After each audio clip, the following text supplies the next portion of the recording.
그때 예수께서 성령에게 이끌려 마귀에게 시험을 받으러 광야로 가사 40일을 밤낮으로 금식하신 후에 줄이신지라. 시험하는 자가 예수께 나와서 이르되 네가 만일 하나님의 아들이거든 명하여 이 돌들로 떡덩이가 되게 하라. 예수께서 대답하여 이르시되 기록되었으되 사람이 떡으로만 살 것이 아니요 하나님의 입으로부터 나오는 모든 말씀으로 살 것이라 하였느니라 하시니, 이에 마귀가 예수를 거룩한 성으로 데려다가 성전 꼭대기에 세우고 이르되 네가 만일 하나님의 아들이거든 뛰어내리라. 기록되었으되 그가 너를 위하여 그의 사자들을 명하시리니 그들이 손으로 너를 받들어 발이 돌에 부딪히지 않게 하리로다 하였느니라. 예수께서 이르시되 또 기록되었으되 주 너의 하나님을 시험하지 말라 하였느니라 하시니, 마귀가 또 그를 데리고 지극히 높은 산으로 가서 천하 만국과 그 영광을 보여 이르되 만일 내게 엎드려 경배하면 이 모든 것을 내게 주리라. 이에 예수께서 말씀하시되 사탄아 물러가라. 기록되었으되 주 너의 하나님께 경배하고 다만 그를 섬기라 하였느니라.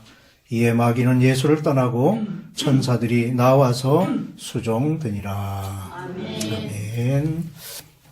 예수님께서 공생애에 처음 들어가실 때 먼저 광야에 가셔서 시험을 받으시는, 그걸 제일 먼저 시작을 하셨습니다.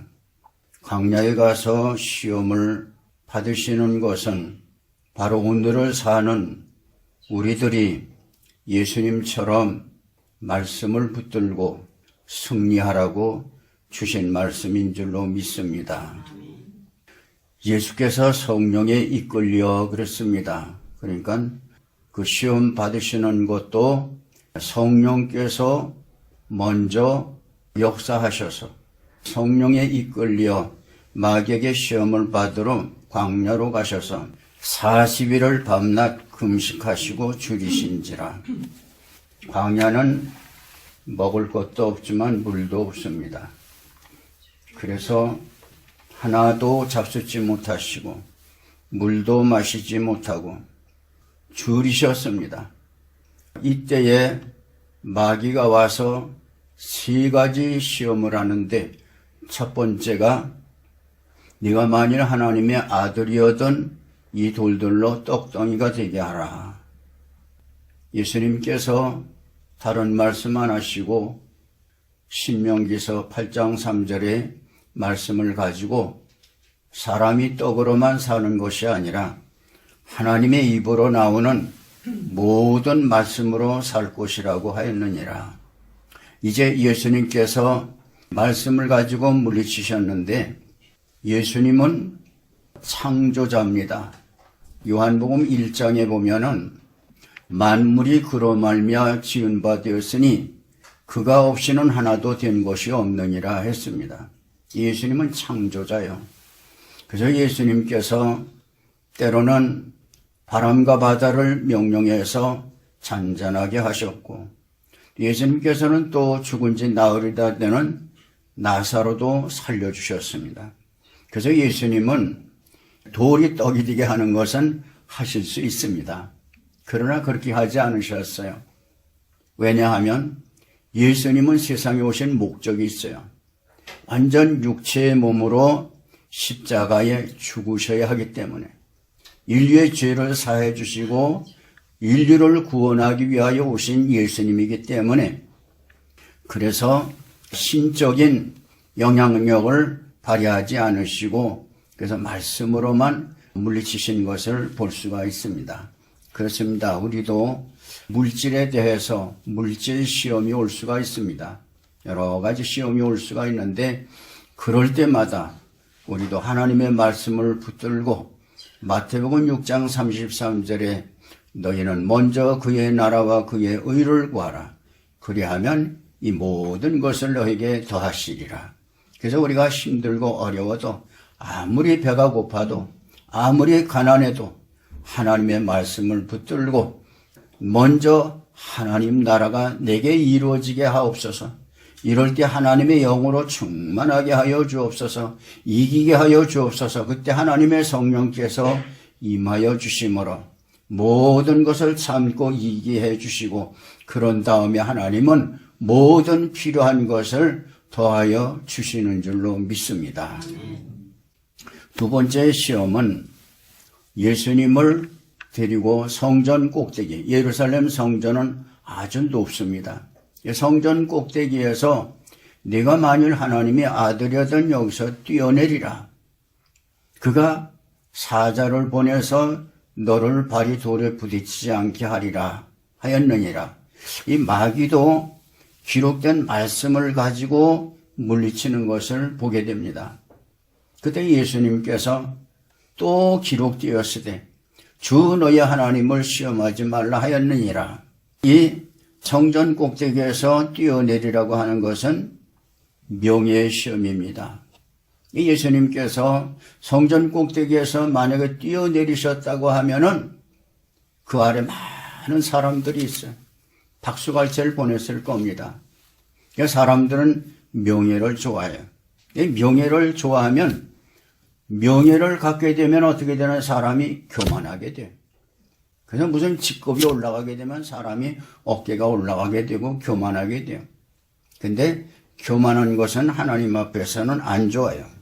하나님께서 이스라엘의 초대 왕을 사울을 세워주셨는데 사무엘 선지자를 통해서 사울 왕을 세울 때 사울이 어디 갔는지 안 보여요. 그래서 찾다 보니까 행구 사이에 가서 숨어 있었다 그랬어요. 왜 여기 있느냐 그랬더니 나 같은 것이 어떻게 왕이 됩니까? 아주 겸손했어요. 겸손해서 그를 왕으로 세웠어요. 근데 얼마 가지를 못해요. 나중에 하나님께서 사울 왕에게 아말렉을 전멸하라. 아말렉은 하나님의 선민들을 괴롭혔던 아말렉이니까 사람이든 짐승이든 전멸하도록 하라 그랬어요. 그래서 전쟁을 했습니다. 전쟁에 이겼어요. 그런데 하나님의 말씀을 놓쳤어요. 옛날이나 지금이나 하나님의 말씀을 놓치면 안 돼요. 아담과 하와가 왜 저주를 받았어요? 하나님의 말씀을 놓쳤기 때문에. 여기에서도 사울왕이 전쟁에 끝났으면은 하나님의 말씀대로 사람과 짐승을 다 전멸해야 되는데 아가광을 사로잡아 오고 그리고 살찐 짐승들을 끌고 왔어요. 왜냐? 백성들에게 자 보시오. 우리가 이렇게 우리의 힘으로 전쟁에서 이겼습니다. 과시하려고. 교만이었습니다. 그래서 하나님께서는 그냥 사울왕을 버리셨어요. 그 다음에 이대로 누구를 왕으로 세우셨느냐? 다윗입니다. 그래서 하나님은 내가 이세 아들 다윗을 만나니 내 마음에 맞는 사람이라 내가 저를 통해 내 뜻을 이루리라. 그러면서 그의 후손에서 이스라엘 위하여 구세주를 세우셨으니 곧 예수니라 그랬어요. 다윗을 그렇게 쓰셨어요. 겸손하기 때문에. 다윗의 겸손은 어떤 겸손입니까? 여호와는 나의 목자시니 목자와 양의 관계. 양은 싸우지도 못하고 도망갈 줄도 모르고 눈도 잘 보지도 못하고 전적으로 양은 목자의 음성만 듣고 따라다녀. 그의 다윗 왕이 나는 양이요 하나님은 목자라. 그래서 그 블레셋의 골리앗과 전쟁을 할 때도 너는 칼과 창과 단창을 가지고 나오지만 나는 네가 모욕하는 만군의 여호와 하나님의 이름으로 네게 나아가노라 그랬어요. 그래서 다윗을 골리앗을 물리치게 되는데 다윗이 어떠한 육신적인 힘을 가지고 싸운 게 아니에요. 하나님을 의지해서 물맷돌 하나 가지고 골리앗을 무찔렀던 것을 볼 수가 있어요. 전적으로 하나님을 의지할 때. 베드로전서 5장 5절에 하나님은 교만한 자를 대적하시고 겸손한 자에게 은혜를 주시느냐라 했습니다. 사람이 뭔가 내가 저 사람보다 좀 낫다. 내가 지식도 더 많고 내가 지위도 높고 내가 돈도 더 많고 그럽니다. 그러면 교만하게 돼요.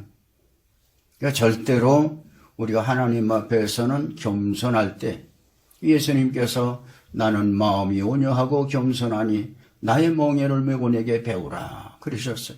예수님을 닮아가면 돼요. 그래서 이 사도 바울이 내가 그리스도를 본받는 것 같이 너희는 나를 본받는 자가 되라 그랬어요.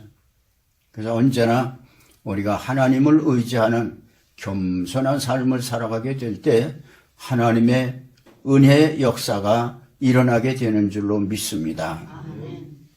세 번째 시험은 예수님을 높은 산에 올라가서 천하만국과 그 영광을 보이며 내가 만일 내게 엎드려 경배하면 이 모든 것을 내게 주리라 그랬어요.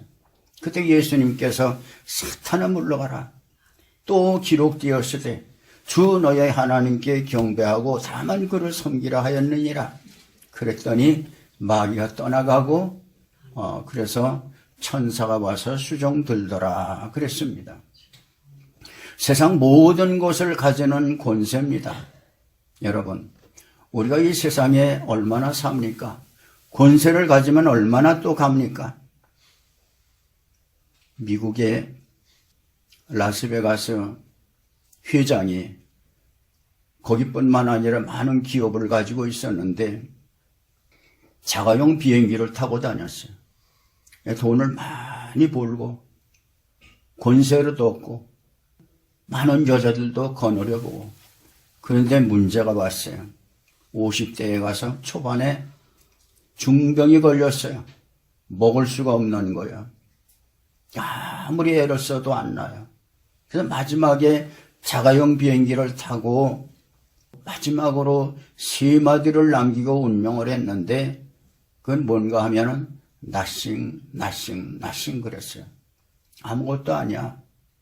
돈도 아무것도 아니고 권세도 아무것도 아니고 여자도 아무것도 아니고 다 겪어보니까 아무것도 아니야. 그리고 운명을 했어요. 요한일서 2장 15절로 17절에 너희는 세상이나 세상에 있는 것들을 사랑하지 말라. 세상에 있는 것들은 육신의 정욕과 안목의 정욕과 이생의 자랑이니 이는 다 세상으로부터 온 것이 하나님께로부터 온 것이 아니니라. 이 세상도 정욕도 다 지나가되 오직 주의 뜻을 행하는 자는 영원히 거하느니라 했어요. 고린도전서 4장 7절에 누가 너를 남달리 구별하여 불렀느냐? 네게 있는 것 중에 받지 아니한 것이 무엇이냐? 네가 다 받았은즉 어찌하여 받지 아니한 것 같이 자랑하느냐? 그렇습니다. 우리는 하나님에게 다 받았어요.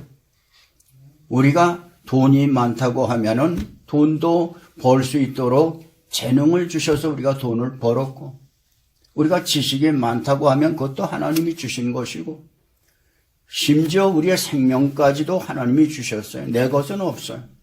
한정된 삶을 살다가 하나님이 거두어 가시면 가야 돼요. 내 것은 하나도 없어요. 그래서 하나님께서 우리를 하나님의 형상 따라 지어주신 목적이 뭐냐? 하나님과 교제하며 하나님께 영광 돌리라고. 그래서 우리는 찬양하잖아요. 모든 영광을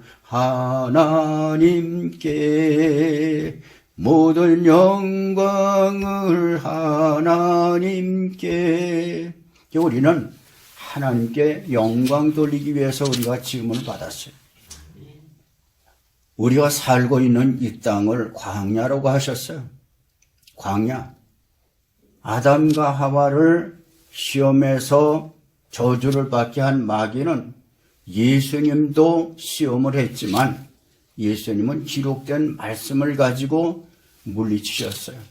우리도 이 땅에 사는 동안 광야 생활을 하는데 끊임없이 우리 마음속에 환경으로 여러 가지로 시험이 와요. 그런데 그럴 때마다 우리가 믿음을 잃어버릴까 봐. 그래서 예수님께서 이렇게 본을 보여주셨는데, 그래서 우리도 여러 가지 시험을 만날 때에 힘들고 어렵지만 하나님의 말씀을 기억하고 붙들고 끝까지 인내하며 기도할 때에 하나님의 성령께서 도와주심으로 모든 것이 합력하여 선을 이루어 주시는 더 좋은 역사들을 체험하게 되는데, 이렇게 저와 여러분 승리하는 삶이 되시기를 예수님의 이름으로 축원합니다. 아멘.